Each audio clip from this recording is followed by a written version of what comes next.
আল্লাহ আল্লাহ আমাকে আর একটু সময় দাও যাতে ফজরের নামাজটা পড়তে পারি। আজান হচ্ছে, ফজরের আজান, কিন্তু ঘরের ভেতরে এক মানুষ চোখ খুলতে পারছেন না, শরীর সাড়া দিচ্ছে না, তবুও ঠোঁট নাড়ছেন, আল্লাহ আল্লাহ। আপনি কি জানেন, হয়তো আপনার জীবনের শেষ ফজরটা কোনোদিন না জানিয়েই এসে যাবে। হয়তো আজকের ফজরটাই সেই শেষ ফজর। আজকের গল্পটা পুরোটা না দেখলে আপনি জানতে পারবেন না একজন মানুষ মৃত্যুর আগের রাতে কি করেছিলেন, যা তার ছেলেকে আজও কাঁদায়। থাকুন শেষ পর্যন্ত। আসসালামু আলাইকুম, কেমন আছেন সবাই? আশা করি আল্লাহর রহমতে আপনারা সবাই অনেক ভালো আছেন। আজকের এই বিশেষ ঘটনাটি আমাদের কাছে লিখে পাঠিয়েছেন ময়মনসিংহ জেলার ফুলবাড়িয়া উপজেলার রাঙামাটি ইসলামপুর গ্রাম থেকে আমাদের অত্যন্ত প্রিয় মোহাম্মদ আব্দুল করিম ভাই। করিম ভাইকে অসংখ্য ধন্যবাদ এত চমৎকার এবং জীবনধর্মী একটি গল্প আমাদের সাথে শেয়ার করার জন্য। পুরোটা সময় জুড়ে আপনাদের সাথে থাকছি আমি, আপনাদের সবার প্রিয় বন্ধু মোহাম্মদ রাহাত হোসেন। আমাদের এই ভিডিওটির সুন্দর জীবন্ত এডিট করেছেন আপনাদের সবার প্রিয় নিপা আপু। আপনাদের জীবনে ঘটে যাওয়া কোনো গল্প বা আপনার নিজের লেখা কোনো কাহিনী যদি আমাদের চ্যানেলের মাধ্যমে সবার কাছে পৌঁছে দিতে চান, তবে দেরি না করে আজই পাঠিয়ে দিন আমাদের হোয়াটসঅ্যাপ নম্বরে 01911035141। তাহলে চলুন আর কথা না বাড়িয়ে সরাসরি চলে যাই আজকের মূল গল্পে। ফজরের আজান হচ্ছে। গ্রামের ছোট মসজিদ থেকে মুয়াজ্জিনের কণ্ঠ ভোরের ঠান্ডা বাতাস চিরে ছড়িয়ে পড়ছে। গাছের পাতারা এখনো ঘুমিয়ে, পাখিরা সবে ডাকা শুরু করেছে। আর সেই অন্ধকারের মাঝে ৬০ বছরের আলী হাসান সাহেব বিছানা থেকে উঠলেন। প্রতিদিনের মতোই, কিন্তু আজ একটু ধীরে। পায়ে ব্যথা ছিল, বুকে একটু ভার। তবু উঠলেন, উজু করলেন আর জায়নামাজে দাঁড়ালেন।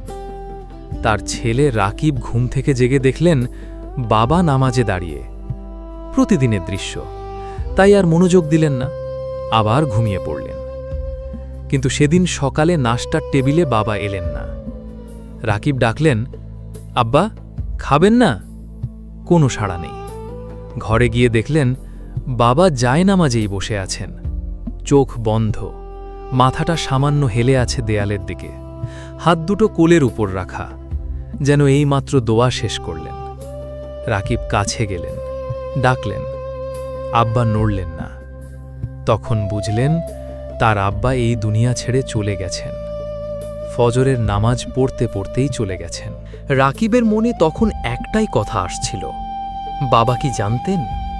কারণ আগের রাতে ঘুমাতে যাওয়ার আগে বাবা রাকিবকে ডেকেছিলেন, বলেছিলেন, বাবা তোর মায়ের কবরে একবার গিয়ে দোয়া পড়িস, আর আমার জন্যেও দোয়া করিস। রাকিব ভেবেছিল বাবার কথার ধরনটা আজ একটু অন্যরকম, কিন্তু বুঝতে পারেনি। রসুলুল্লাহ সাল্লাল্লাহু আলাইহি ওয়াসাল্লাম বলেছেন, মৃত্যুকে বেশি বেশি স্মরণ করো, কারণ সে সমস্ত পাপ মনে করিয়ে দেয়। তিরমিজি। আলী হাসান সাহেব সারা জীবন সেই হাদিস মেনে চলেছিলেন। তিনি সন্তানদের শিখিয়েছিলেন ফজরের নামাজ কখনো ছাড়বে না, কারণ এই নামাজটা যদি শেষ নামাজ হয়ে যায় তাহলে যেন সেটা আল্লাহর সামনে মাথা নত করেই হয়। সেদিন তার সেই ইচ্ছাই পূরণ হয়েছিল। গোসল দেওয়ার সময় যিনি গোসল করাচ্ছিলেন তিনি একটু অবাক হলেন, বললেন, ভাই এত পরিষ্কার মানুষের শরীর আমি কম দেখেছি, মনে হচ্ছে এই মাত্র উজু করা। পরে জানা গেল আলী হাসান সাহেব সারা রাত ঘুমাননি। এশার নামাজের পর থেকে ফজর পর্যন্ত কোরআন তিলাওয়াত করেছেন, পরিবারের কেউ জানত না। রাকিবের বড় বোন বললেন, মাঝরাতে পানি নিতে উঠেছিলাম, দেখলাম আব্বা কাঁদছেন, একাই বসে কাঁদছেন। ভাবলাম দুঃস্বপ্ন দেখেছেন বোধহয়, ডাকলাম না। কিন্তু সেটা দুঃস্বপ্ন ছিল না, সেটা ছিল বিদায়ের প্রস্তুতি।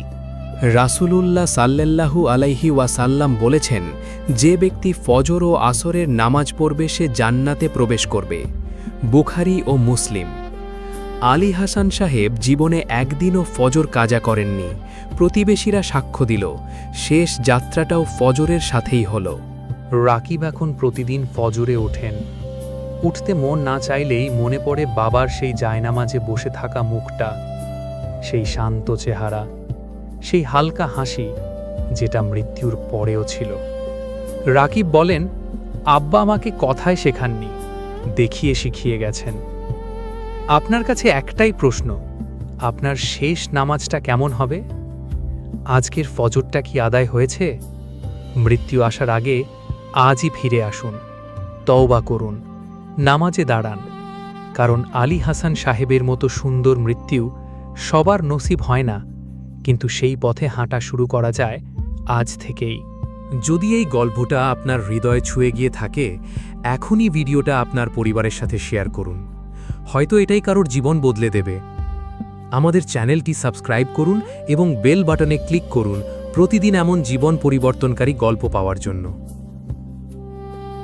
আল্লাহ আমাদের সকলকে সুন্দর মৃত্যু নসিব করুন, আমিন। আসসালামু আলাইকুম ওয়া রাহমাতুল্লাহি ওয়া বারাকাতুহু।